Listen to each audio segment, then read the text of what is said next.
অন্তর্বর্তী সরকারের স্বাস্থ্য উপদেষ্টা নূরজাহান বেগমের পদত্যাগ চেয়েছেন জাতীয় নাগরিক কমিটির মুখ্য সমন্বয়ক হাসনাত আব্দুল্লাহ। বুধবার দুপুরে চাঁদপুর বাসস্ট্যান্ড এলাকায় দেশ গড়তে জুলাই পদযাত্রা কর্মসূচির পথসভায় তিনি এ কথা বলেন। হাসনাত আব্দুল্লাহর অভিযোগ, ডক্টর মোহাম্মদ ইউনূসের ভাই ব্রাদার কোটায় এসেছেন স্বাস্থ্য উপদেষ্টা। এটি স্বজনপ্রীতির সবচেয়ে বড় উদাহরণ বলেও অভিযোগ তার। ওই ডক্টর মোহাম্মদ ইউনূসের ভাই ব্রাদার কোটায় আসছে। ডক্টর মোহাম্মদ ইউনূসের স্বজনপ্রীতির সবচেয়ে বড় এক্সাম্পল হচ্ছে স্বাস্থ্য উপদেষ্টা। সবসময় বলে আসছি, এই স্বাস্থ্য উপদেষ্টা এটার কোনো প্রয়োজন নাই। আপনারা দেখছেন ওনার কোন ধরনের অ্যাক্টিভিটি? উনি যে বেতনটা নেয়, এই বেতনটা হারাম হবে। রাজধানীর উত্তরায় মাইলস্টোন স্কুল অ্যান্ড কলেজ ক্যাম্পাসে যুদ্ধ বিমানসহ বিধ্বস্তের ফলে হওয়া মর্মান্তিক ঘটনায় শোক জানিয়েছেন এনসিপির নেতারা।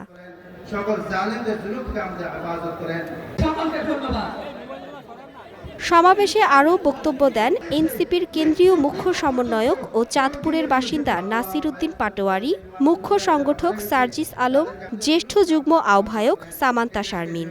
কেউ যদি ষড়যন্ত্র করে আমাদেরকে বারবার হত্যা করতে আসে, খুন করতে আসে, ততবার আমরা আবার জেগে উঠে বলবো, বাংলাদেশে আর কোন ফ্যাসিস্ট খুনি হাসিনার মতো স্বৈরাচার আমরা কায়েম করতে দিব না ইনশাআল্লাহ।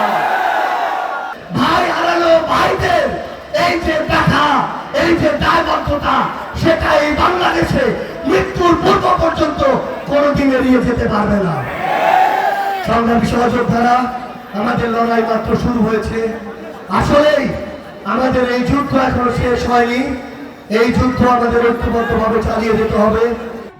এর আগে সকালে চাঁদপুর সার্কিট হাউসে জুলাই অভ্যুত্থানে শহীদ পরিবারের সদস্যদের সঙ্গে কথা বলেন এনসিপির কেন্দ্রীয় নেতারা। চাঁদপুরের পথসভার পর পদযাত্রাটি কুমিল্লার উদ্দেশ্যে রওনা হয়। Mithila Anjum, star news.